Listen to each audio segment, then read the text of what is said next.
Welcome to the MeidasTouch Podcast. Ben, Brett, and Jordy fighting for democracy with you, the Meidas Mighty, each and every podcast, each and every day, each and every week. We've got an incredible episode today. We have as our guest Huma Abedin. Let's Huma go. Abedin is now the best-selling author of the book Both End: A Life in Many Worlds, a memoir about her own experiences from her childhood in Saudi Arabia, interning for then First Lady Hillary Clinton, being a senior advisor to Senator Clinton, a deputy chief of staff in the U.S. Department of State, to then Secretary of State Clinton, vice chair of Hillary for America in 2016. I cannot wait for that interview. Hold up. So wait, if I'm reading between the tea leaves here, is that the phrase? I don't know.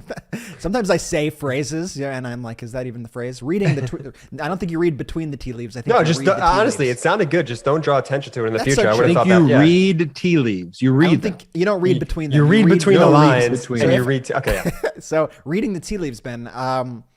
Huma, you interned for Hillary. Did you know Huma when you worked for Hillary? Yes, I don't know what that has to do with the reading between the tea leaves or the expression. Well, you but were saying all the dates of when Huma and her incredible resume and stuff, and I just so you're kind of saying I should realized- be in the book if I did some important work back then. Is that No. what Well, no. I mean, I don't think you were that important, but I Maybe was now an we can clear it intern up. at the time. I don't even know if she remembers. we'll have to find ask out. her. We'll have to ask her. But reading between the tea leaves, I did indeed work for Huma Abedin as an intern. I think it was the spring of 2005. I really had an incredible experience there. It was life-changing for me. And Huma, then Senator Clinton, that whole staff was just so incredible. I was a big supporter of Senator Clinton, her entire career. I'm a huge supporter today of everything that she does. What's so funny? Why are you smiling? Because I was just thinking while you were praising Hillary Clinton and stuff, the thought that came into my head, oh, you're going to hate that I'm bringing this up, but the Meidas Mighty is going to love it. Do you remember your parody song of Coolio's Gangster's Paradise about Hillary being a great first lady that you did? And I'm assuming this was middle school or high school. Yeah, so I've never heard. I don't. You never heard remember this story, I Jordy? have Oh no my God, idea Ben did a whole what video. You guys are talking If about. I could find the video footage Oh my of Ben God. rapping along to Coolio's Gangster's Paradise, but rapping about his love for Hillary Clinton, who was the first lady at the time. Oh my God, this video would go so viral. Ben, do you remember any of the Wow. lyrics? I do remember the lyrics. So this was probably in 6th grade. And this was actually, people don't know this. This is a true story, though, about Brett getting into video. I loved video production in middle school. I loved making movies, and Brett would watch me make movies. I think I liked making movies better than like writing reports for projects. So I'd be like, okay, great. I could just do a rap song on a music video and get an A. Like, let me keep doing this. And Brett watched and observed that. But that was probably 6th grade. It was who you admire and look up to. I chose Hillary Clinton. You're right. I forgot. In 6th grade, when she was the first lady. And Coolio had his hair like in the braids that were like all You directions. didn't braid your hair, Imagine did you? You're if going to get people- so if people know- canceled. And how am I going to get canceled? It's a descriptive term of what his hair looked like at the time. I'm just saying. I asked, did you braid your hair like that for the video? I did at the time. Yeah, we can. Yeah, that video never find the internet. I'm just being. It was an homage. I was in 6th grade, and here were the lyrics. I actually remember them now. As she walks through the White House where she lives and she eats, she takes a look at her life and realizes it's very neat. And I forgot the others, but like, We did Wow. not listen. We had no idea we were even going to bring this up today. So Ben is just doing this off the dome. Like I didn't warn Ben. We didn't talk about this. We haven't Really spoken about this impressive. in decades, probably. But then he did. and then the chorus "Hillary is a good good first lady. Hillary is a good first lady. I remember it. Yeah. And if you were She's in been sixth, spending most of her life fighting for American rights. She's been spending most of her life fighting for our I human remember rights. this. And so how old's a sixth grader? Like 12? Yeah. Probably. So that means I was 7 at the time. And I have a very vivid memory of this. Might be my first memory. I don't know. Brett's first memory of life. It's your first memory of life. It's Ben doing Hillary's a good first lady to Gangster's Paradise. I don't even know. How do we talk about any other topic? That is such a 90s time capsule. Like there is nothing more 90s than this entire description than this video. Oh my! I just can't believe I've never heard about this until this moment. Well, to be fair, Jordy, you were 4. Right. So, And I didn't know what was going on until I was like 13. Yeah. And to be fair with you, Jordy, this was Brett's first memory of his entire life. No, nothing. Ben doing Gangster's Paradise with Jordy. There you go. I have to find the video, Jordy. I will take your recommendation that I may not share that video. At least the audio if we find it. Yeah, I'm we'll sure grab mom the has audio. the I'm sure mom has the VHS. Many people somewhere. don't know this. Like I was a rapper as a child.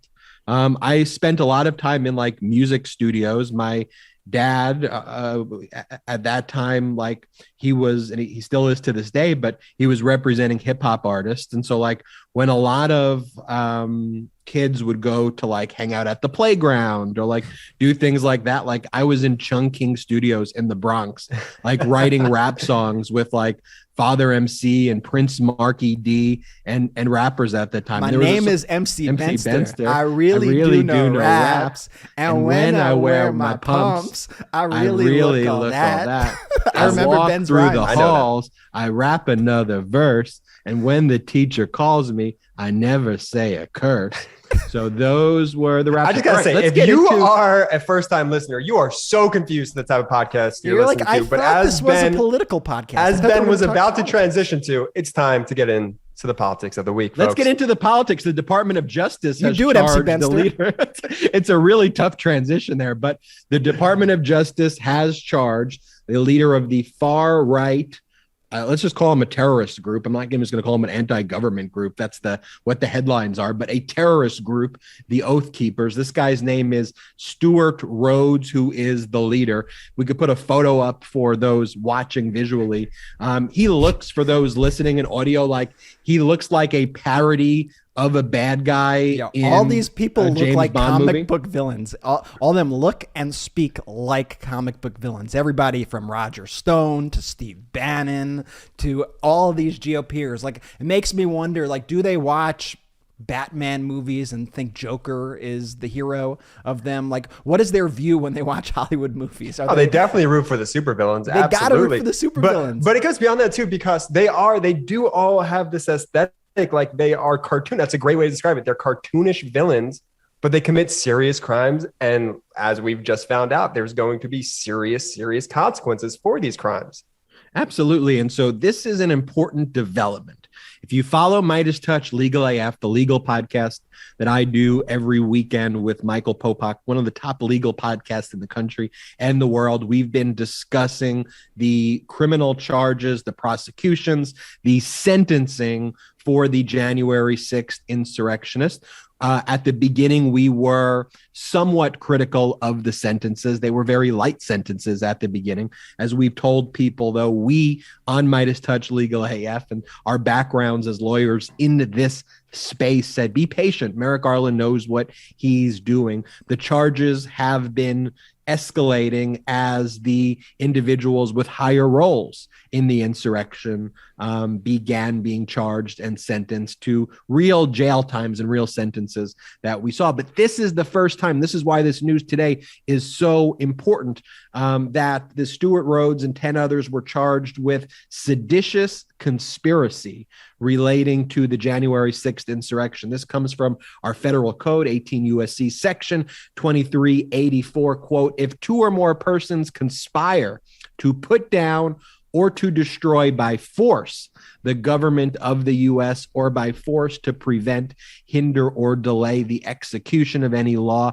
of the United States, or by force to seize, take, or possess any property of the U.S. And Brett Jordy, we've held all these right-wing conspiracy talking points on January 6th. Well, you can't use the word sedition. No one's been charged with sedition to date. Well, someone's now been charged with sedition. And to me, this signals, we'll talk about it more, multiple people.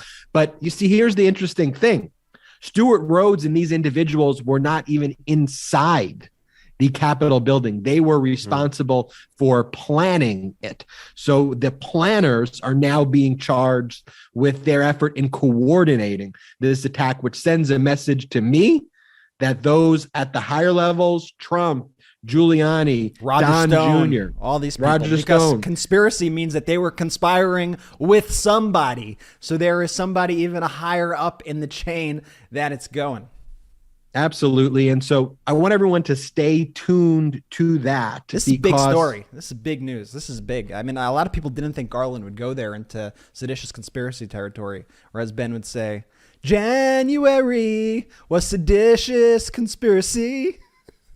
Well, Brett, I was in 6th grade at the time. We were reflecting on a 6th grade project. Me now at the age of 37 years old.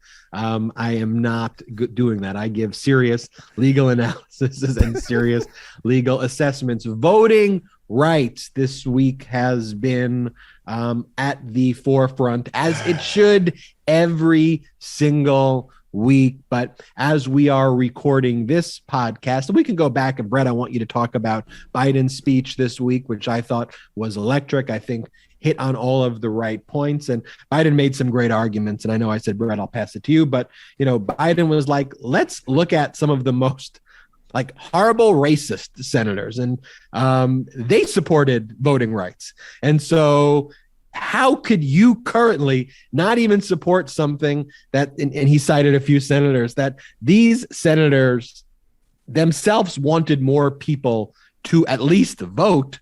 You're not even have a modicum of courage to even be at the level of a Strom Thurmond? You kidding me? And then today, as we're recording this podcast, of course, we see Kyrsten Sinema, whose views on the filibuster, I would use the term flip-flop, but that's being generous. I mean, when she ran, she seemed to be against the filibuster. And now I don't even know what she stands for, and her and Manchin. I just feel so bad for all of the activists who supported her, dedicated their time, who made phone calls, who wrote postcards, who did everything to elect Senator Sinema, only to be stabbed in the back by her.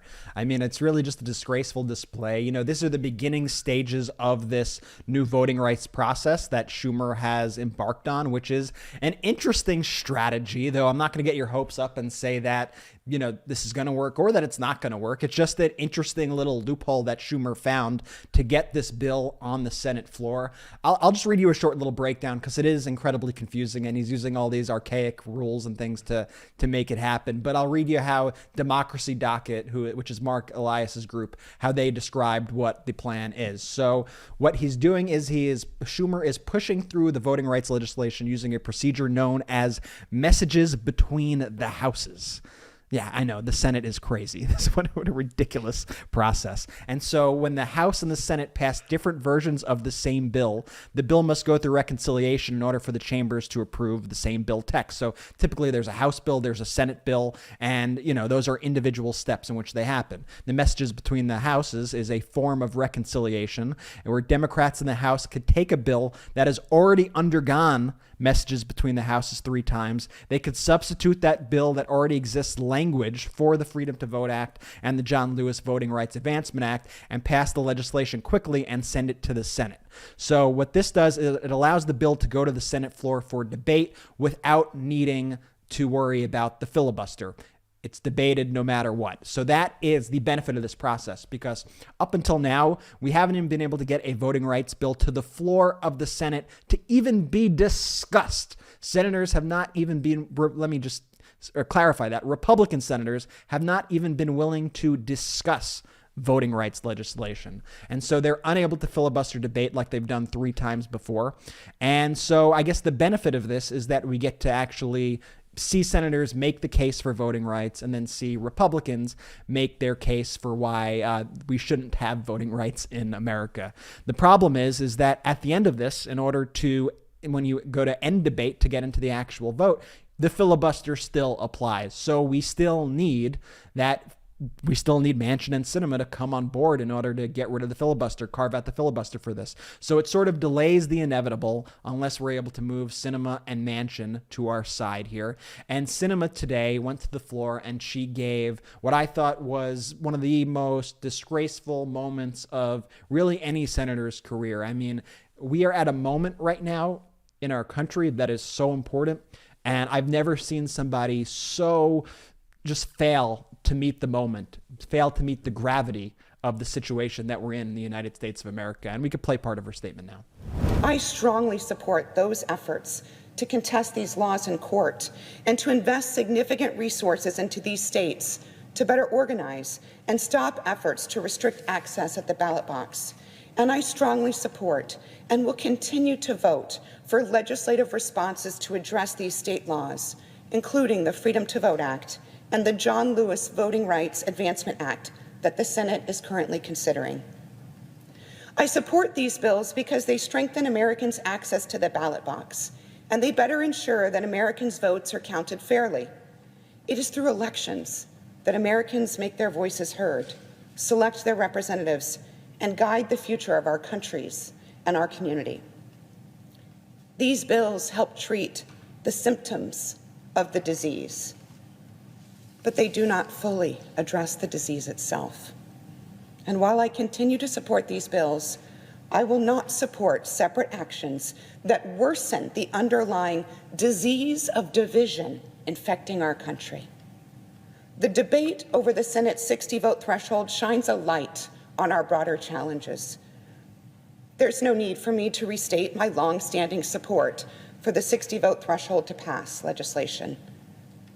There's no need for me to restate its role protecting our country from wild reversals in federal policy. It is a view I've held during my years serving in both the U.S. House and the Senate, and it is the view I continue to hold. And here's the thing with Sinema, Brett, as I listen to that, it is that she is a total fraud. I mean, I don't want to put it all on Sinema. At the end of the day, you have an entire corrupt Republican Party that has embraced fascism. They're all clearly worse than Sinema. These are some of the most evil, cartoonish villains who legitimately want to destroy the United States of America, period. Full stop. They want to create a Putin-style regime here. That's it. That's really what they want. And they want to steal and pillage and suck our resources from this country for themselves without regard to anybody's health and welfare or anything. So I just want to be clear. Those Republicans are far worse than Sinema. The issue is, Brett, go play the clip from Sinema in 2010. This is who we thought we were electing. We thought we were electing, set aside the terms progressive or liberal, or just not even use those terms, even though I think we should. We thought we were electing somebody who supports the basic right to vote and would fight for that over procedural bullshit like the filibuster. Play the clip from Sinema in 2010. So what does that mean? Well, in the Senate, we no longer have 60 votes. Some would argue that we never had 60 because one of those was Joseph Lieberman. But that's whatever. And Nelson too, but really Lieberman. So now there's, I think as the president so eloquently said on Wednesday, there's none of this pressure, this false pressure to get to 60. So what that means is that the Democrats can stop kowtowing to Joe Lieberman and instead seek other avenues to move forward with health reform. And so it's likely that the Senate will move forward with a process called reconciliation, which takes only 51 votes. And by the way, is not unusual. You may recall that before the Democrats took the Senate in 2008, that the Republicans controlled the Senate for quite some time. In fact, since around 1994. They never had 60 votes, and they managed to do a lot of really bad things during that time.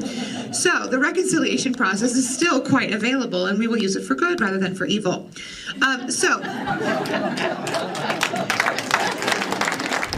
And here's the thing, as you listen to that clip, let's talk about what the polling says today. The Politico Morning Consult poll, and virtually every single poll, when you talk about expanding access to early voting, prohibiting gerrymandering, expanding same-day voter registration, expanding access to voting by mail, either somewhere in the range of 65% support these measures to expand voting, with about 20-ish to 23% oppose, and slightly less in the high 50s support efforts of same-day voter registration, expanding access by mail. So these are highly supported pieces of legislation on, frankly, bipartisan, pro-democracy. Hey, make it easier for me to vote. Why wouldn't you make it easier for me to vote in 2022 when there are all these methods? Why make me stay on a ridiculous line for 6 hours when I could just mail the thing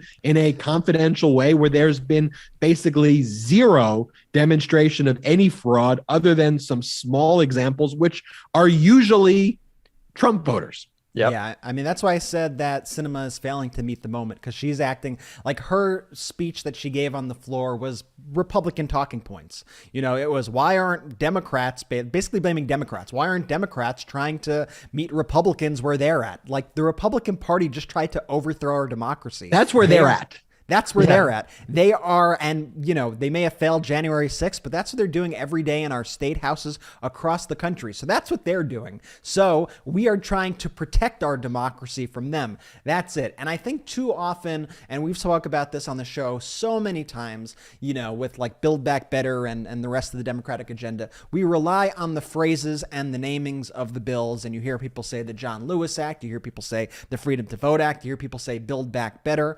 But to me, always talking about what is in the bills is the thing that is most important, because Ben, like you showed, what the polling shows is that when people learn about the individual issues, and this is the same thing with Build Back Better, they support them in wide margins. So I just want to read to you, you know, the bills have shifted a little bit, but I just want to read to you what is in the Freedom to Vote Act, just so you could be armed with the knowledge that you need to go to your friends, go to your family members, and ask them and say, hey, are you for this or against this? Do you think this is a good idea or a bad idea? Because I think this bill is actually an incredible compromise bill, by the way, with Republicans. It meets their needs. It meets the needs of Democrats. It should be an extremely bipartisan bill. So I'll read it. So the Freedom to Vote Act makes Election Day a holiday, which I think is a good idea, because the right to vote should not be inhibited by one's ability to be able to take off time from their job. Mm-hmm. It ends gerrymandering, which I think everybody should be able to agree with, except the politicians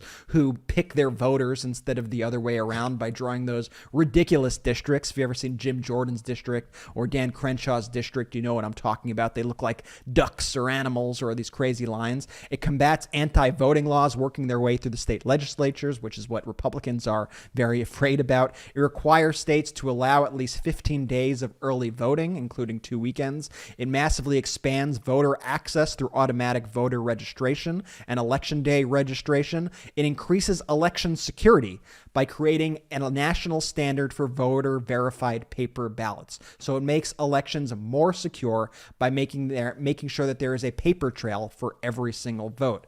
It also implements a national voter ID standard with reasonable alternatives like utility bills or bank statements. I think that's something that Republicans have been pushing for a while, and I think that's an extremely fair compromise. Hey, we're okay with voter ID, but it needs to be a voter ID that everybody is able to have access to. You know, you shouldn't be able to preference. This is what Republicans do. They say, oh, well, you could use your NRA card as ID, but you actually can't use your college ID. You know, that's how Republicans use voter ID to disenfranchise voters.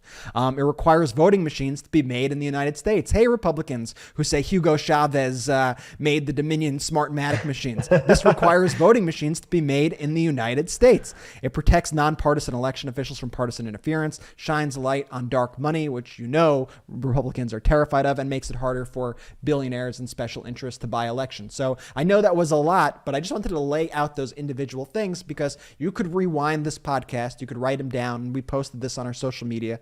But just ask people, are you for these things? Because I don't think anybody could genuinely say that any of those things are a bad idea unless you do not want people to vote.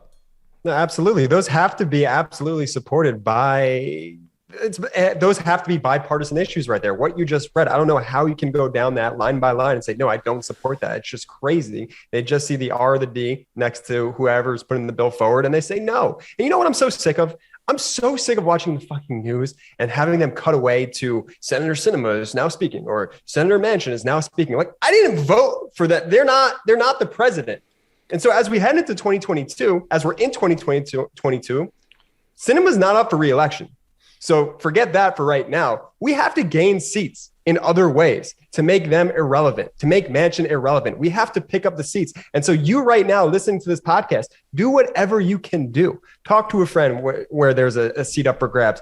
Make the phone calls, do your text banking, do your phone banking, whatever you can do to help make sure that we make these people irrelevant going forward. You have two options right now, everybody. You could, every time you see one of these things happen with Manchin and Sinema, you could sulk and say, our democracy is over. They're never going to pass voting rights or build back better. I guess I'm just going to sit out 2022. And you let an autocratic government take power. I mean, that's it. They're counting on your apathy. And people like Kevin McCarthy and Marjorie Taylor Greene and all these psychopaths, they're counting on you to be so dejected, to be so beaten down that you go, hey, I'm not even going to participate in this electoral process and hand them the country. But what we need to do is we need to use this as fuel and light a fire and say, this is why the 2022 elections are so important. Because if we don't fight every single day, even right now, to still pressure Manchin and Sinema to pass voting rights, to pass Build Back Better, if we don't fight every single day to organize, to out-organize, not agonize, organize, and to be sending text messages, making phone calls, sending postcards, calling the offices of Senator Sinema and Manchin, especially if you live in their states. We need to be hitting the ground running every single day. We need to be able to grow our majorities, not just hold our majorities, but let's grow our majorities in both the House and the Senate. Here's the thing that we've talked about too on social media and elsewhere. The Republican Party lies about everything. There's literally nothing the Republican Party tells the truth about. There was a prominent Republican who lied about spreading disinfo about the death of Betty White. For no reason, and then said, I never tweeted that, and then there was a tweet. Like even just the small, their whole reason for being is just to lie generally about everything. And they lie because they have no ideas. And they lie because when you actually line up what Democratic policies are with what voters want, you see overwhelming support in the mid to high 60%. And we know it could also be difficult and draining. Whereas Jordy mentioned, the media will focus so heavily on Sinema's speech and her negativity than all of the positives that are going on.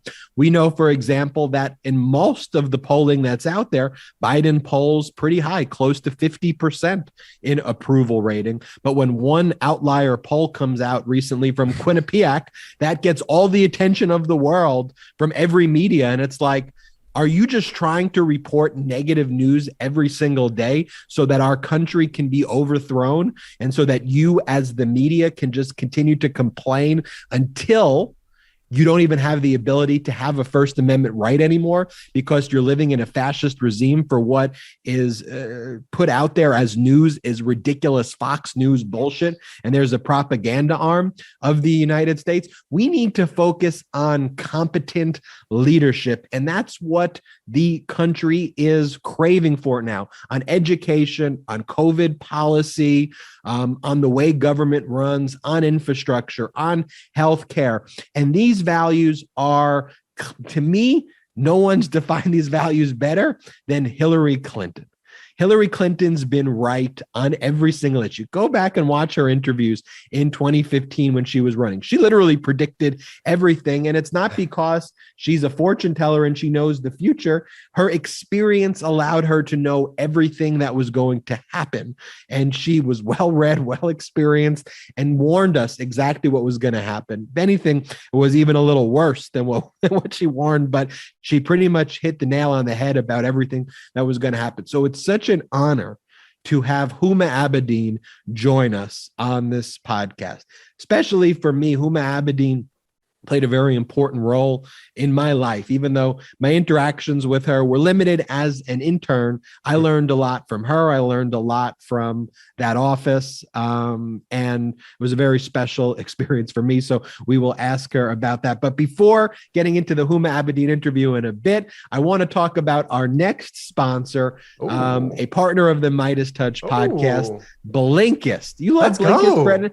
Brett, what are your thoughts on Blinkist? I love Blinkist, Ben and Jordy, because I'm a busy guy, okay? Listen, You are busy. I'm a busy guy. We're all very busy, though. We're all very busy. We're all very stressed. We're all watching the news. There's so much information to consume that it's hard to really be able to read everything that's out there. And I'm like an avid reader of books. Like, I love to sit down with a good book. And there are so many incredibly important books right now about the rise of autocracy, about what is going on in the Trump administration. The fact is, I want to read them all, but I don't have the time to read them all. I mean, they have books like Fear, Fire and Fury, A Promised Land, The Soul of America, The Future of Capitalism, A Short History of Brexit.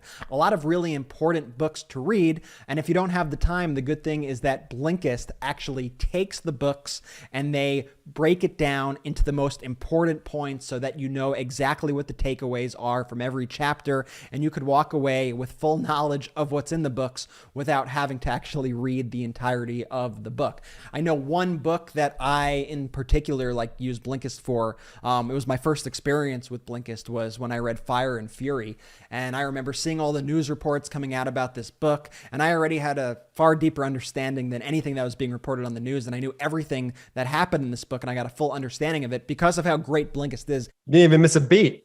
Didn't miss a beat. They do a really, really, really good job at breaking everything down into the essential information that you need to know and giving you the right takeaway that you need so that you could get on with your day having learned something, and all about learning, all about knowledge and growing. And Blinkist allows me to do that. So I recently downloaded the book from Blinkist, The 5-Second Rule. It was about a 12-minute listen. The 5-Second Rule was by someone named Mel Robbins about transforming your life, work, and confidence with everyday courage. And so one of the points of the 5-Second Rule is you're ever in bed and it's 5 a.m. in the morning, you set your alarm clock, you basically do the countdown the same way a spaceship goes 5, 4, 3, 2, 1. You basically go 5, 4, 3, 2, 1, and then you go. And then you just do the task. And the ideas get more complicated than that, but the kind of 7 key ideas, the way Blinkist presents them in a way that you can understand. I mean, to me, I felt like in that 12 minutes that it took me to do the Blinkist, I truly understood the full book that would have taken me hours and hours and hours, 15 hours to read. Right now, Blinkist has a special offer just for our audience. Go to Blinkist.com/Meidas to start your free 7-day trial and get 25% off a Blinkist premium membership. That's Blinkist, and it's spelled Blinkist, Blinkist.com/Meidas. That's MEIDAS, and get 25% off and a 7-day free trial. That's Blinkist.com/Meidas. And now our interview with the great Huma Abedin. Welcome back to the MeidasTouch Podcast. We are joined by a very special guest, Huma Abedin, now a best-selling author of the book Both End: A Life in Many Worlds. You need to buy this book immediately. And what an interesting book it is, discussing how Huma started off as an intern in First Lady Hillary Clinton's office in 1996, becoming a senior advisor when she was a Senator Clinton, to becoming Deputy Chief of Staff, to then Secretary of State Hillary Clinton, Vice Chair of Hillary Clinton, Hillary for America in 2016. Wow. Huma Abedin, welcome to the MeidasTouch Podcast. I am thrilled to be on your show. Thank you guys for having me. Looking forward to our conversation. All right. So I have a confession to make. So before the podcast started, I kind of worked the ref a little bit here because I wasn't sure if you would remember that I worked for you in 2005 when I worked for Senator Clinton as an intern. And so I gave you a few data points to prove it. But let me ask you, do you have any memory of second year college student showing up wearing a red tie, You're getting very specific now. I'm getting because after that, I remember Huma and Senator Clinton looked at me like, "What in the world is he wearing?" And I just thought that's how you're supposed to like dress like flashy. And they gave me this like, "What in the world?" Vines, what were you rocking? You have any memory of this moment, Huma Abedin? So I know the correct political answer would be, of course, I remember this moment. Absolutely, I remember that tie. But to be honest, I don't. Now, when you said the sunflower delivery boy, young man, yes, that sparked a memory. But I don't remember that tie. I know that we had a lot of adventures. And a couple of us, especially me, did like to comment on what people wore. So it is possible that I said... It sounds on brand. It's definitely on brand for me. But I'm sorry, I don't remember your red tie. Do you have it somewhere there that you could present it on the show today? Oh, I absolutely still have the red tie. And here it is. I've never worn it. When Brett asks you a question, I'm going to go and run and get it. But speaking of the sunflowers, so I had a great experience working for you and Senator Clinton. And a lot of the tasks I would be in, there was like an intern room where we would help respond to constituent mail. You know, when Senator Clinton would give a speech, sometimes I'd have to meet you and deliver the speech to you before she would go on the floor. But one of my tasks also I mentioned, which I think triggered like, oh yeah, I somewhat remembered. So one of my jobs was getting the sunflowers for the room. And then Brett and Jordy teased me and called me Sunflower Boy. But that did trigger a memory of remembering. Flower Boy Ben. Hashtag Flower Boy Ben. So these will be the 3 Sunflower Brothers or the 3 Jonas Brothers. I haven't decided. Don't even get Jordy started. Please don't get Jordy started on this Jonas Brothers thing, because he will. Perfect. I'm just saying I didn't say it. I'm really kind of into this. I'm also having this moment where we've had this connection where we were both interns, you and I, Ben, together. Well, not together, but we both started in this world as interns, and you've clearly gone on to do much greater things than I have managed to do. But I'm so happy that our paths have reconnected. I think there'd be a lot of people who disagree with that comparison. And if you were still in my life, I would have had sunflowers back there and not my red roses that I bought for this. Fair point.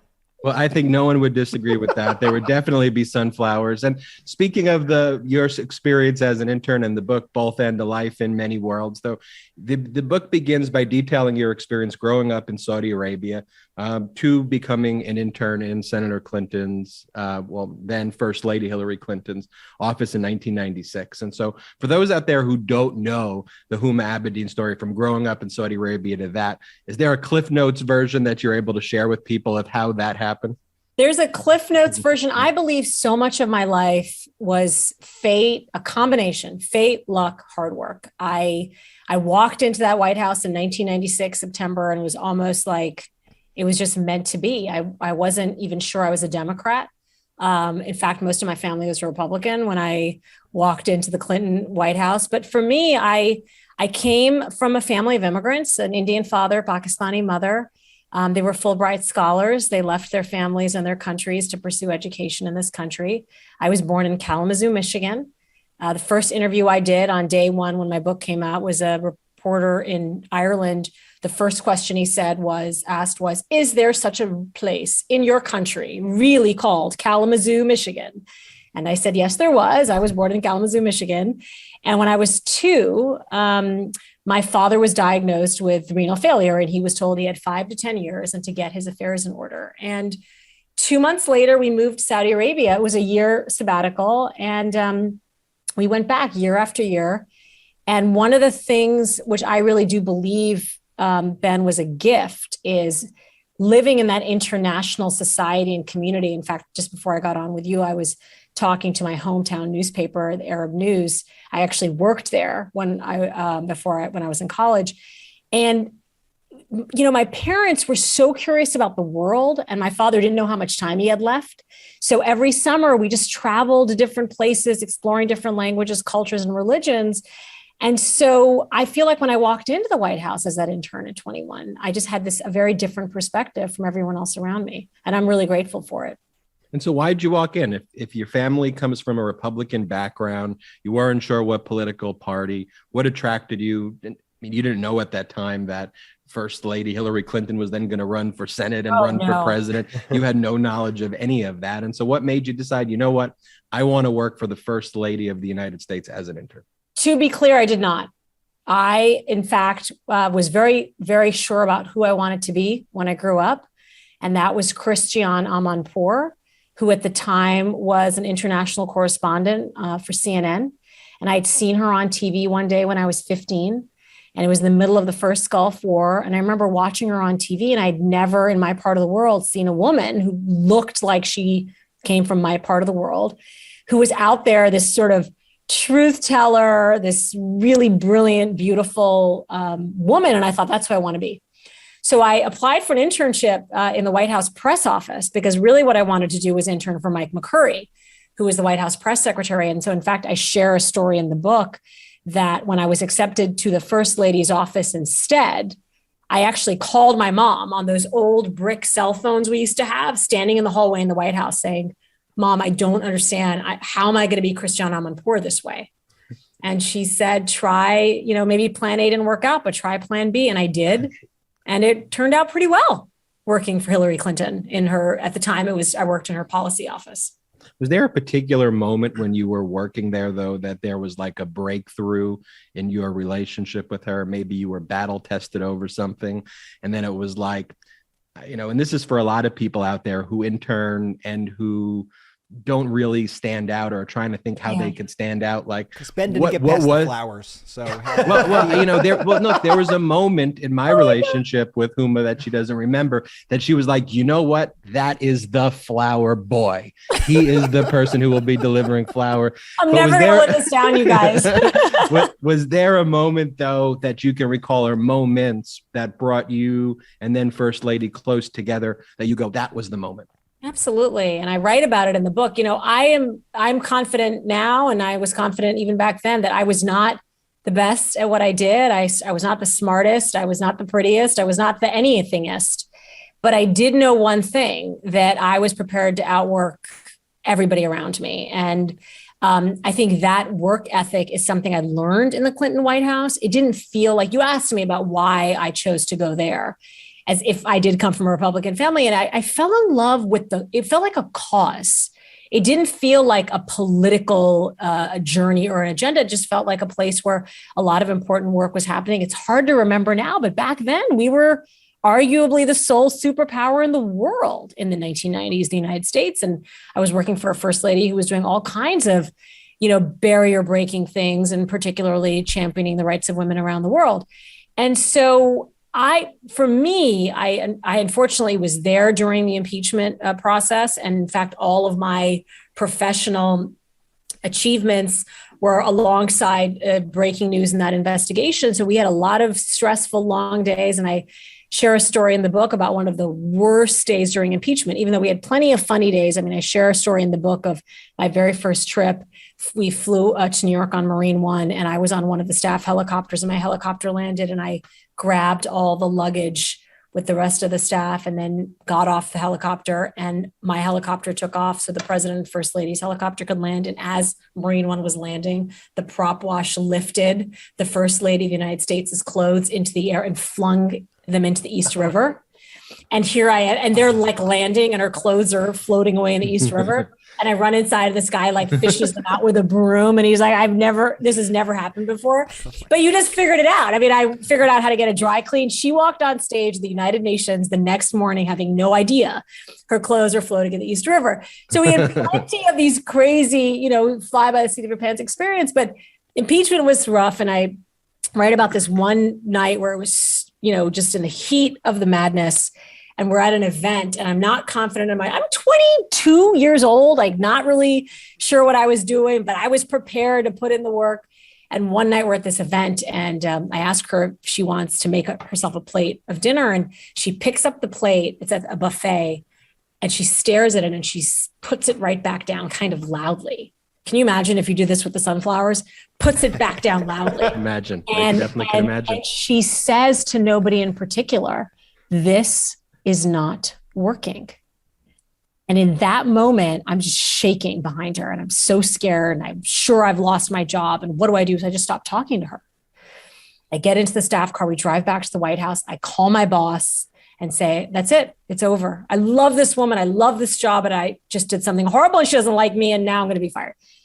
And she goes inside the house and then somebody comes running out and saying, the first lady's calling you. And I walk inside and you think about this, like we're at the brink of her husband about to being impeached. And she just gives me this big hug and said, I'm sorry for what I said. It is not a reflection of your work. We just are all under so much pressure. And I just really appreciate everything you do. And I want to make sure you know that. I share that story because that was the moment. That moment where I realized everything I had done over the last few months and year mattered, that she noticed, and that I would do whatever I could to help support her. And that was 25 years ago.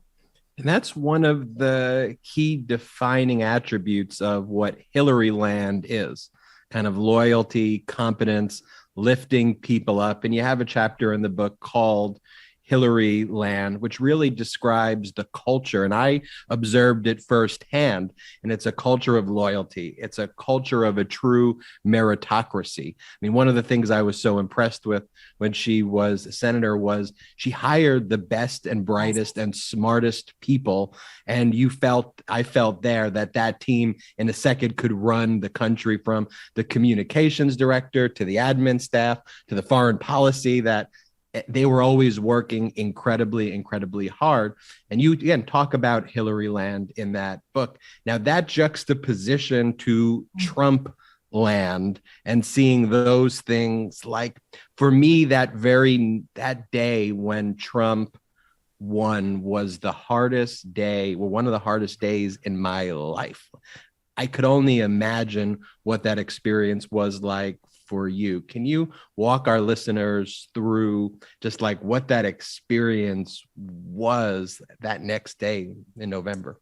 Ben, you're the only person who's mentioned this in all the conversations I've had about my book. And I'm so glad you did, in that she really is exceptional. Hillary Clinton, in that, unlike, in my personal opinion, some other leaders out in the world, she is not afraid of other people's power, brilliance, intellectual capacity. She wants more people at the table, and she wants people smarter than her at the table. She doesn't have that kind of insecurity about, I need to be the best and the brightest and the smartest, although she usually is. But it is the only way, it is the only way forward. And that culture in Hillary land, which you certainly were part of. I mean, I do write in the book, it was mostly women, but there were a lot of men in this club too. This idea that you were supported professionally and you were supported personally, and it was a club that came with lifetime membership. And I think to have that kind of a professional infrastructure, I think helped many of us succeed in doing all kinds of crazy jobs, including me. I just hung up with her before I dialed in to talk to you guys. And she says, good luck on the podcast and hope you have a good time. I mean, even now I know she's rooting for me and is my cheerleader. So to walk into that 2016 campaign, to know that we worked for not just the most qualified woman ever running for president, but the most qualified person. And then for it to end the way it ended, it was devastating. I mean, for me, as I share in the book, those closing days of the campaign were so intense. There was so much vitriol, so much hate, so much incoming. Every single day, it was just about, swimming to the top of the surface. And then there would be another, wave that overcame us. And then it was swimming again. And it was so shocking, so maddening, so devastating in the closing days, especially after the FBI announcement, the unprecedented FBI announcement 11 days before the election. I couldn't feel anything. I mean, it felt selfish to feel at that point. And I think it took me a long time to process, a long time to get to a place where I am on the other side. It took me a long time to get there. And I think it took a lot of other people. If you lived in Manhattan in November 2016, just wandering around, it was like a therapy session every day. People were shocked, and people took it for granted. A lot of people took for granted that she would win, and as a result, they did not. They had not participated. They had not gotten involved, and in the end, the other side was more, in the right places. I mean, 3 million more people voted for Hillary than for him, but in the right places, it counted, and he did win, unfortunately. Yeah, and we saw what happened when people took it for granted and just what a disaster it was. And thankfully, Democrats took back the White House in 2020. But I can't help but feel like people are still taking our democracy for granted in so many ways. When you were watching those Trump years, like, I know it's easy to Monday morning quarterback, so to speak, but when you were watching like his handling of the pandemic, were you just wanting to pull out your hair and be like, if we had Hillary in there, like this would have been so much better for America, for the world? Like, how do you think she would have handled a situation like that? Every day. I think that every day. I thought that every day then. A colleague and I, the other day, were talking about how if you go back and listen to speeches she made in 2015 and 2016, that back then people thought, oh my God, what is she talking? A Supreme Court, what is she talking about? The next president? I mean, people would roll their eyes about what she said the consequences would be. That when we walked out every single day on stage and she said this is the most important election of our lifetime, that she meant it and how right she was about it. And she would have handled things so differently. We wouldn't have been in this mess with Afghanistan that we are in now, which just breaks my heart. We wouldn't have had, in my opinion, a very slow, very resistant response to the pandemic. She would have had experts and scientists from day one, as opposed to saying inject yourself with chlorophyll or Clorox or whatever that was. I mean, just nonsense, but nonsense that people believed and took seriously. And as a result, I believe we're increasingly in a divided country. These views, these opinions, these perspectives are increasingly, it's almost like cool to be saying some of these crazy things. And it's not the Republican Party that Ben, when we were there in the Senate, that is not the same Republican Party. It is not. Yeah, it's not. It's certainly not your parents' Republican Party. It is 100% not. Well said. Yeah. I can't help but feel like at a certain point, your relationship with Secretary Clinton became more than a working relationship. You guys became very good friends. And I'm curious, we heard about the point where it became clear to you that your work was being, acknowledged. But when did you develop that personal relationship? I think that's so rare in just like kind of business in general these days, to have that kind of relationship with somebody. I agree it is too. And it, she has that relationship, I would say. I know I am out in the world, so people often recognize me and associate me with her, but there is a fairly large community of younger women and men who feel like they have this mentor-mentee relationship.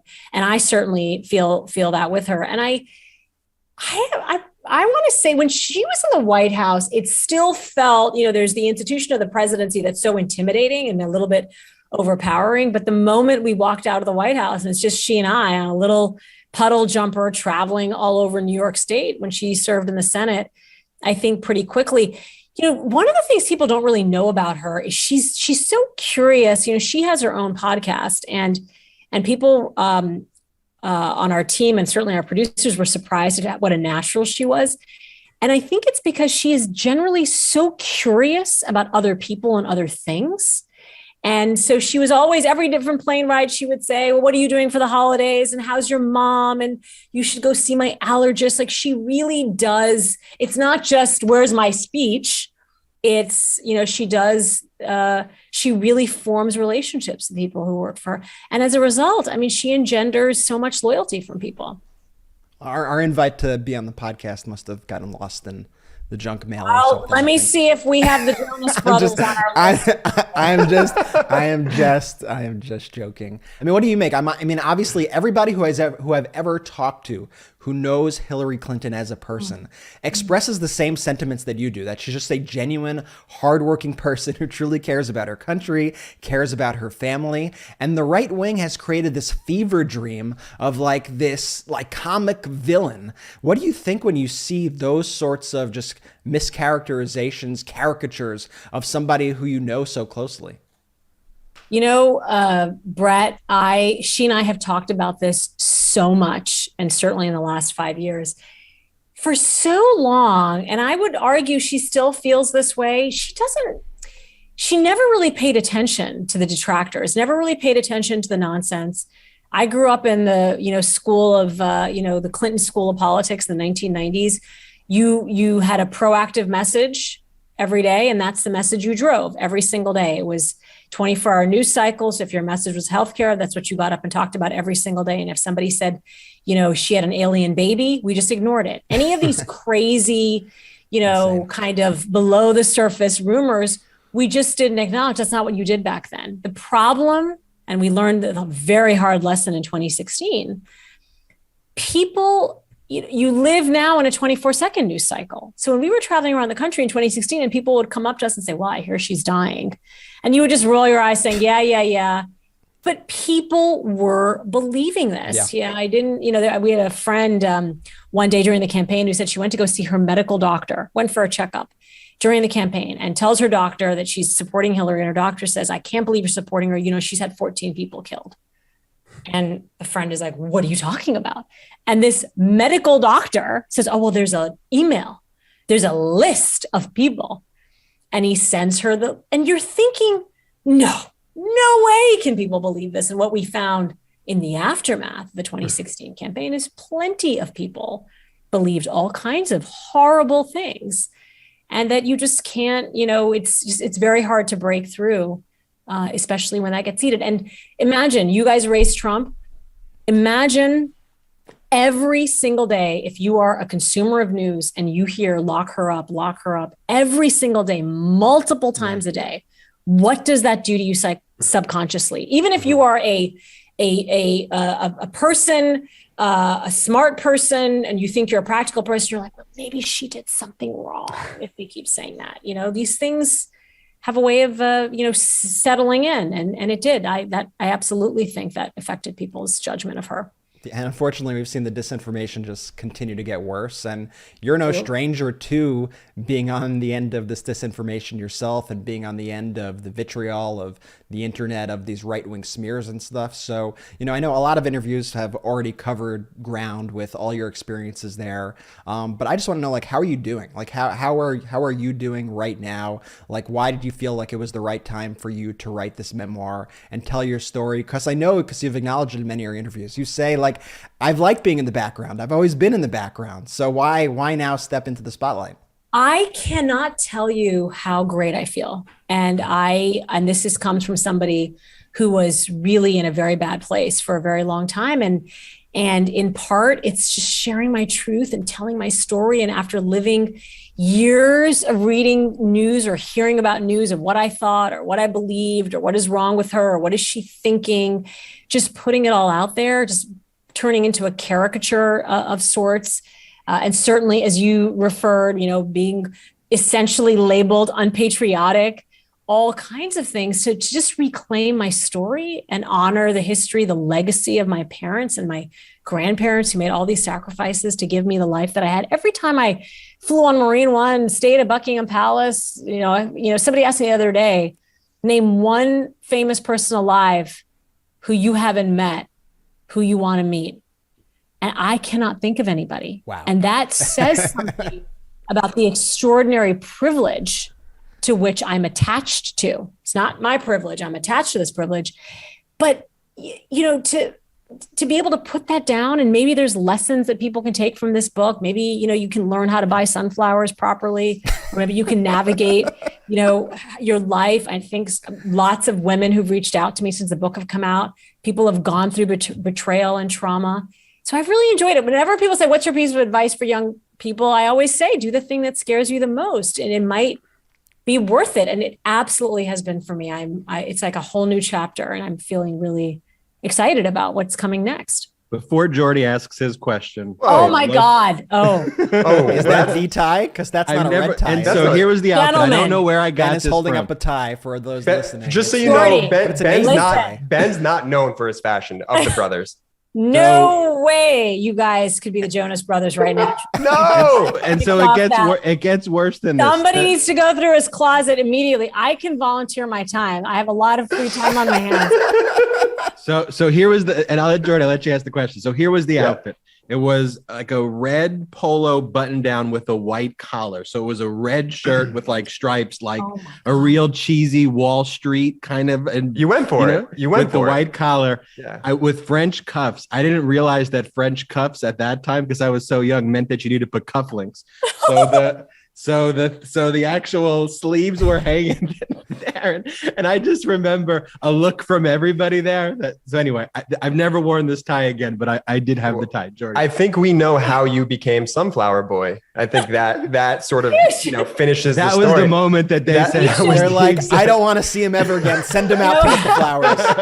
He may be good for sunflowers. You know what, Huma? I have to thank you, because being the youngest brother, I always used to get bossed around by these two growing up. So just to know that you would send him out and do those errands, I just thank you. Even before I get into my questions, I just want to make that clear. Thank you. Very welcome, Jordy. So what's next for you? There's part of me that's terrified that I don't know, but there's part of me that's really excited about the possibilities, because now they seem endless. I feel as though I spent so much, all of my 20s, all of my 30s, so controlled. So like everything was work and everything else was secondary. And I was constantly second guessing all of my decisions. And now I'm just in this, yes. I feel a lightness of being that I just didn't have before. But if you guys need, another co-host, might have to take you up on that. That's not. I accept that as a legitimate offer with no sarcasm attached. Your offer is accepted. He Huma owes me 5% of everything since I trained him to be in this world, but I don't know. And the Huma last year would have been shaking in my boots to say that I don't know. To not know something was bad, but I feel like to not know is a good thing, because it makes you open to a lot more possibilities. You doing a podcast would just absolutely crush it, though. Seriously. Really? 1000%. Give me some. Oh, Hillary and I did a podcast. I should stop phrasing this, but we did do a podcast together. It was a lot of fun. I'm just saying, Huma, we have the Meidas Media Network. We've got a lot of podcasts on our network, and you will always have a slot open on the Meidas Media Network should you decide that you want to start a podcast. And, just let us know. We're here. So Huma, as we look to the future of the country, as we're in 2022 and 2024 is just right around the corner, are Democrats up for this battle to save our democracy? It's a big battle, and it is about saving our democracy, and it is really, really scary. And, obviously history, you guys know this, I don't need to tell you, history is against us in this moment, given that, our party, my party, and the Democratic Party is in the White House. And it's going to be, I think, really hard. And I think the pandemic has thrown such a wrench into the whole, nobody has any idea how this is actually going to affect how people vote. The only thing I constantly remind people is we have now seen what happens when we have somebody like Donald Trump running this country. We've seen the consequences. Isn't that enough to scare you? To do it for your children, do it for the next generation, if not for yourself. Look at, look at the earth and the condition we're leaving. We're not going to have an earth for our children and grandchildren if we let the other side succeed. And so I do think democracy is at stake, and do we have a lot to do between now and November. Mm-hmm. And now, I don't know if you saw this today, but did you see or hear Senator Sinema's comments about how she wouldn't support, Biden's push to pass the voting rights legislation? I am extraordinarily disappointed to have read that statement. It's just, I don't remember voting for President Sinema. I don't remember voting for President Manchin. What's our message to voters as we head into 2022? I think our message is, if we want to save our democracy, you have to vote for Democrats. And also think about, when you're voting for somebody, actually look at what they believe in, because it does matter and it does make a difference. And frankly, we're seeing that. We are seeing that. And to me, what is so hard is, that's Senator McCain's seat. John McCain is a character in my book. I had the honor of knowing him, and he did the right thing when it was the hard thing to do. And so I was extremely, I saw it, I glanced at it earlier today, and I'm just very disappointed because that's we needed that vote. We needed that vote. And how we can be debating the right for every qualified person in this country to have the ability to vote, to register to vote, when we've seen what the other side does. I don't know how you explain that. How do I explain that to my 10-year-old son? I can't. Mm-hmm. And Huma, as we close out the interview, one thing I like about this podcast is that it's not a soundbite thing. We get to really meet people and know them and have just a real kind of person-to-person conversation. So as you go on this book tour, I'm sure you get the same questions over and over again. Is there something, whether it's like a misconception, a question that you're never asked, that you're always like, why can't someone just ask me this? Or just something that you want people to take away from the book that you just want people to know about, that you just haven't been asked, that you have an opportunity here to kind of just tell all the audience out there? I think, for me, it's really about taking the time to, I feel as though every conversation I have is about doing and succeeding. And, but when I write the story in the book that after the election, we went to India. Hillary and I went to India with a friend of hers. And we went to go see a fortune teller. And Muslims, like, you're not supposed to go and seek your fortune because only God is supposed to know the future. So I went, I was curious to hear what he had to say. And he said something very interesting to me. He said, you spend a lot of your life surrounded by and seeking entertainment. But what you need to do is figure out how to find bliss. And that's two different things, to be entertained and to find bliss. And how to do that, I think I'm just the beginning of that journey. And just given this national, I think, what is the word? I mean, just this national reckoning, what the pandemic has done to us as a society and communities. It's not all about work. It's not all about one thing. How do we get better, feel better, find ways to that bliss? I want to be successful in whatever I do next, but I also want to be able to close the end of my days, which is hopefully very far from now, to finding that bliss, to say I have had bliss in my life. I know I've been loved, but I'd love to find bliss. Well, we appreciate you coming on the MeidasTouch podcast, sharing everything about the book with us, sharing your experiences, and just on a very personal level. Like, I was only there for, I think my internship lasted about 5.5 months, that spring semester of 2005. But it was a very, very, very meaningful moment in my life. It's what set me on a course to become a civil rights lawyer. I didn't take job offers at large law firms, right away, because I thought helping just individuals in the community was kind of what I wanted to do to make a difference. And that experience, frankly, started with what I observed and what I saw in my experiences with you, with Senator Clinton, at that office, and also knowing that you have to execute at the highest level. And that requires a lot of work. It requires a lot of professionalism. You could have fun. You could be personable, but you got to be loyal. And, all those lessons were learned for me that, in 2005. So I want to personally thank you. So beautifully said. And it's such a wonderful way to honor HRC's legacy for you to say that. So thank you. I will pass that on to her. And I'll tell her when you meet her next, you're going to wear that shirt and that tie. Here's the tie, everybody. Make sure you buy the book, Both End a Life in Many Worlds by Huma Abedin. Again, Both End a Life in Many Worlds. Make sure you buy the book, tweet about it, engage with us on social about it. Let us know what you think about the book when you read it. If you've already read it, Huma Abedin, thank you so much for coming on the podcast. I can't tell you how much I have enjoyed this conversation. It went by so quickly. I hope you'll have me back, but I'm so thrilled to be in conversation with all three. I'm not going to have you back. There's going to be a Huma Abedin podcast. I'm following up on that one with Excellent. Some flowers. Looking forward to it. I'm really looking forward to it. We will be right back after these messages.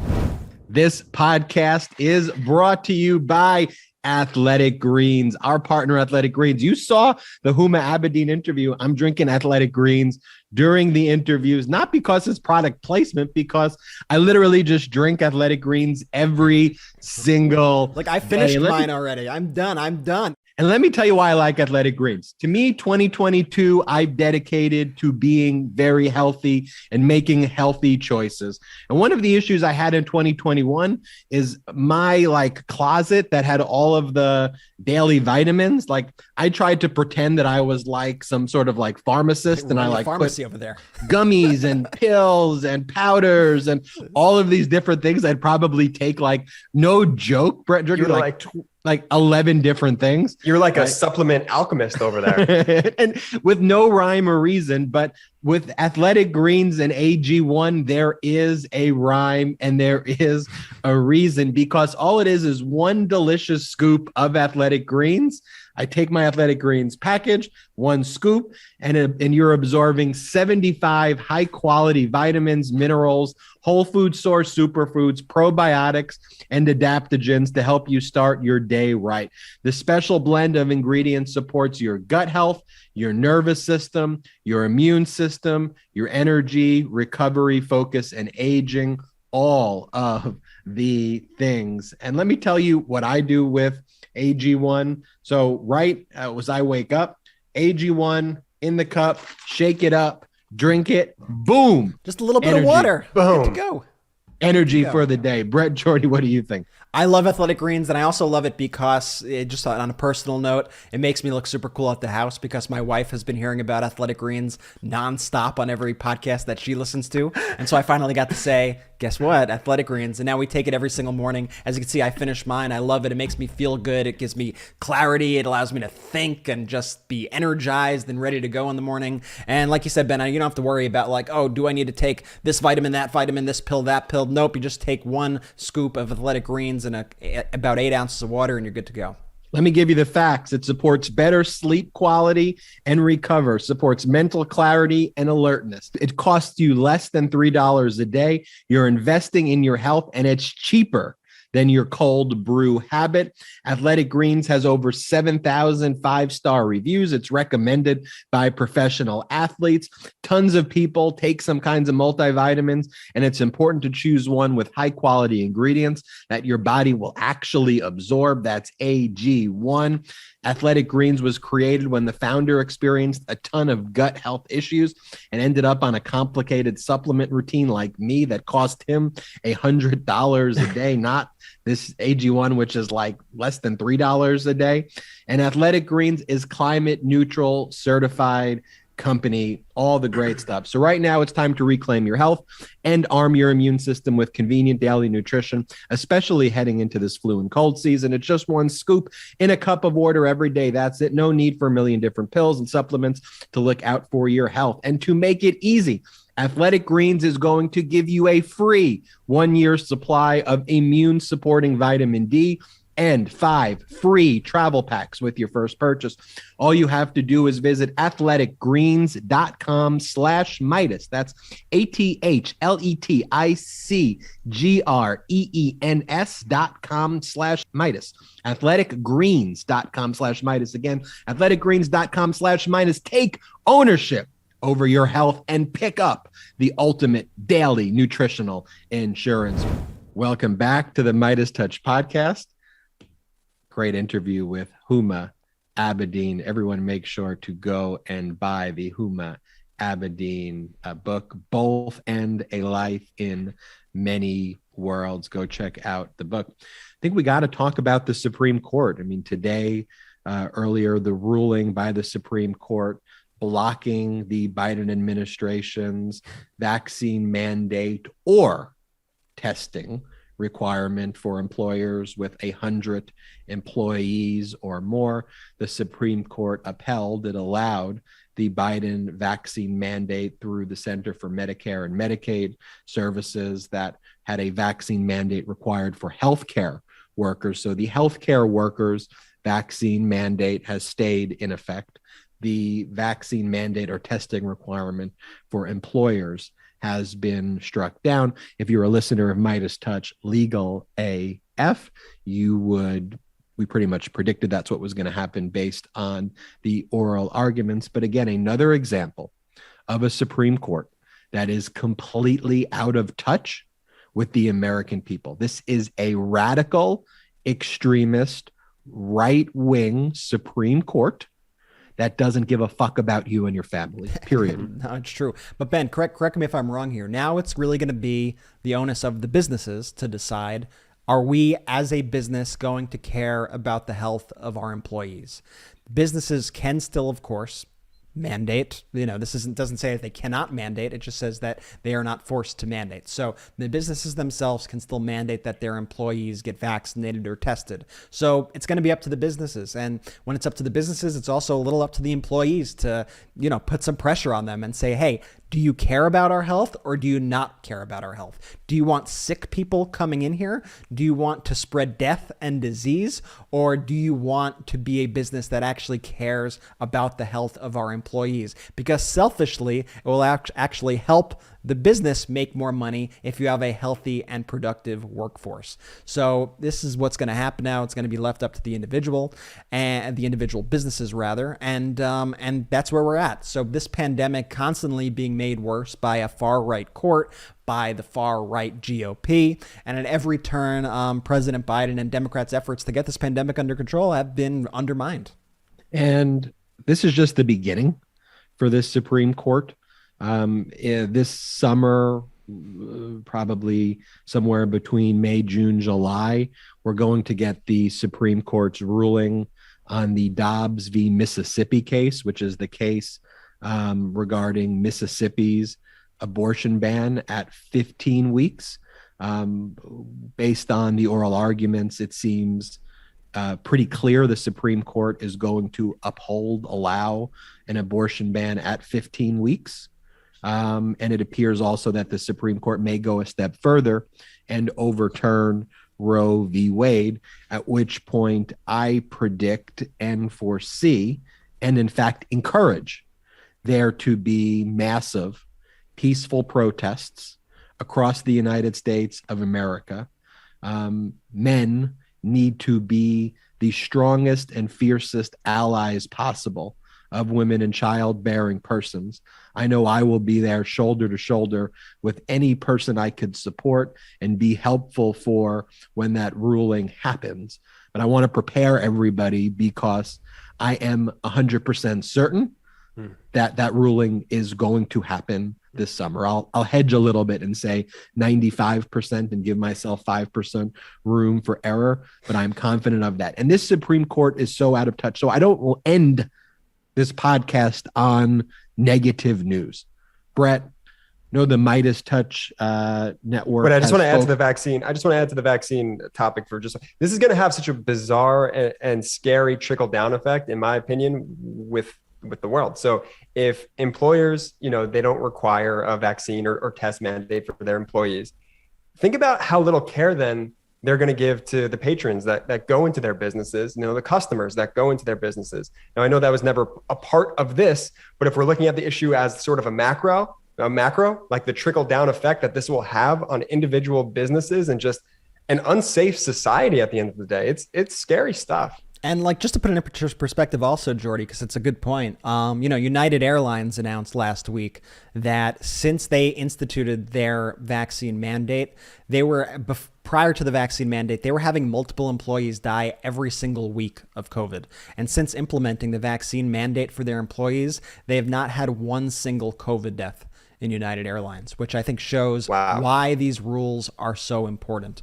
But Ben, I know you said we got to end on some good news. So let's talk about the good news, because the mainstream media certainly is not talking about the good news out there for Democrats. And this is stuff that we all need to understand is going on, because they want to focus so much on our narrow loss in Virginia and act like that's the end all be all and that 2022 is a sure thing. But fuck that. 2022 is far from a sure thing. We've got an authoritarian party, like Ben said, who's encroaching on your right to vote, your right to get an abortion, is encroaching on your freedom. And they're whack jobs. Matt Gaetz, Marjorie Taylor Greene, Lauren Boebert. This is not what America is. These are not people you'd want to call your coworkers. If Lauren Boebert or Matt Gaetz worked for you, you would tell your other coworker, you'd be like, yo, the fuck fuck is this person? This fucking ridiculous. Why is this person working for my company? Who the fuck talks like these are not people who you would want to work with you in any professional setting. That's not what America. 100%. And you have Matt Gaetz also, which we won't get into the full story, but you could watch my video breakdown on YouTube of the Matt Gaetz situation. But now Matt Gaetz is closer than ever to being indicted. I mean, it's basically a sure thing that Matt Gaetz will be indicted. It's not really a matter of if he's going to be indicted, but when. Now that his ex-girlfriend is speaking to grand juries, and as we all know, grand juries are set up in order to get indictments. They're not just there to have fun. They're set up for indictments. So Matt Gaetz is in trouble. You have Kevin McCarthy keeping an alleged sex criminal still on the Judiciary Committee, still in the House of Representatives. The whole thing is appalling, and that's why you need to be speaking out every day and telling people, do you think a alleged pedophile should be sitting in the House of Representatives? Is this the party that you want to lead you? But let's talk about the good news, because we keep getting deterred from the good news. There were special elections this week in Maine, in Massachusetts, in Virginia, and in Florida. Guess what? Democrats won every single one of those races. 100% of that. Is that like you're like a Hot 97 style air horn? Absolutely. Yeah. And we don't use sound effects here. We really try and keep it, to the bare minimum on cost. So I love it. So, a lot of these races were like state Senate seats or state House seats. One of them, the Florida race, was actually a United States Congress seat. And so with the pickup of that seat in Florida, Democrats actually had a net gain in the amount of Democrats that are in the House, which is great heading into 2022. The reason why we had a net gain is because Devin Nunes also left Congress in the beginning of the year. So Democrats actually picked up a seat despite it being a Democratic seat. Has anybody ever left Congress with such little fanfare? I mean, this fucking clown Devin Nunes, no one even cares. Like, what a fucking legacy to just leave and no one even thinks about you. No one even gives a shit. But I am incredibly excited that we had these 4 big wins. Of course, just the Devin Nunes leaving, like a quid pro quo for aiding and abetting all the criminality of the Trump administration is to basically give him kickbacks on a phony special purpose acquisition company that Donald Trump created. I mean, it's just so open and obvious what's taking place, but I digress. And the Democrat who won in good news. The Democrat who won in Florida was an incredibly safe seat who won. I mean, Biden had won it by 70. Biden had won it with 77% of the vote. She actually won it with 79% of the vote. So there was a net gain in the percentage of the win. However, of course, guess what? The Republican, not that it matters because he lost, but the Republican in that race is refusing to concede and is saying there are irregularities. I mean, this is the Republican Party. They are losers. They can't accept defeat. They are fascists and authoritarians. And we cannot let them into power. I mean, it's so urgent. I think you probably saw, we won't, stay on this too long, but I think you saw that Republicans, their new policy is we're not going to do debates. No more presidential debates, because when you don't have ideas and you're an authoritarian party, there's no room for debate. There's no room to be questioned. This is the Republican Party in 2022, and this is why it's so important for all of us to vote and elect people who are actually going to push the ball forward and, at minimum, keep America a democracy, which is the most important thing that we could possibly do.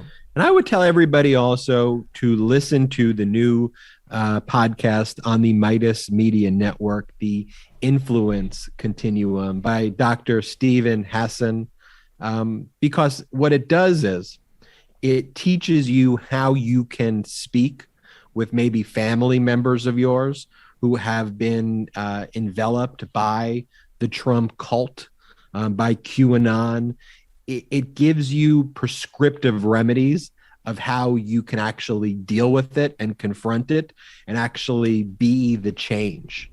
And that's one of the reasons why I'm so happy to have that podcast on our network, because after you listen to MeidasTouch Podcast, which gives you all the general news, and we have the best guests, as you saw with Huma Abedin, you listen to MeidasTouch Legal AF because it gives you the legal perspective to arm you with that. You listen to Politics Girl because it is critical that we have women's perspectives on these important issues. Her messaging is literally the A+ messaging for all Democrats. I mean, I think she's resoundingly been acknowledged as one of the best messengers in the Democratic pro-democracy party. And then you tune on Mea Culpa and you learn from Michael Cohen about the underbelly of the Trump world. You listen to Zoomed In and you get the perspective of Gen Z and how we can motivate the youth. You listen to Kremlin File and you learn about the encroachment from Russia disinformation.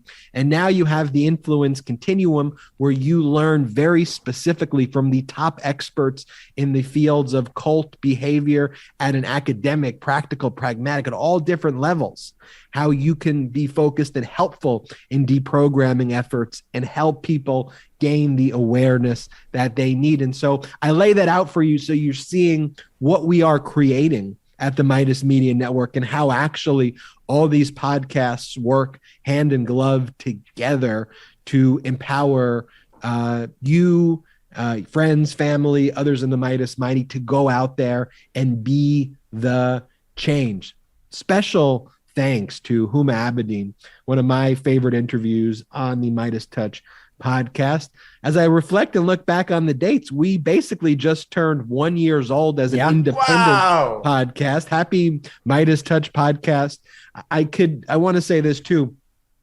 This has been successful beyond my wildest dreams. If we just had a small group of people listen to this, it would warm my heart. The fact that we have hundreds and thousands of people, like when I see the MeidasTouch podcast gets better rankings than like CNN shows or MSNBC shows and Fox News shows, and we're in the top 50 of all podcasts in the United States of America and then across the world, it's just so humbling. Agree with you there, Ben. And it's all made possible thanks to your support. Thank you. If you like the podcast, if you love the podcast, please tell a friend about the MeidasTouch podcast and all the MeidasTouch podcasts. Think about it. If you tell 1-2 friends, the audience of our show doubles, triples instantly overnight. Then we're consistently beating all these people in the ratings and our message gets to reach a wider audience. Please support our sponsors, Blinkist and Athletic Greens. And if you're watching live, consider chipping in using the $sign below. It all sustains the show and keeps us going. Thank you so much to everybody for listening to this episode of the episode of the MeidasTouch podcast. We are just so grateful for you all. It's been one hell of a first year. I know our first emergency podcast as an independent podcast was right after the January 6th insurrection, and we are of course still dealing with the fallout of that. So every day, let's all commit ourselves to doing something to fight for our democracy, whether that's calling your senators, writing postcards, tweeting, retweeting, whatever it is that you can do your part to save our democracy. Thank you so much for sticking with us, and thank you for another great episode. Subscribe to the MeidasTouch YouTube channel too. Shout out to the Meidas Mighty!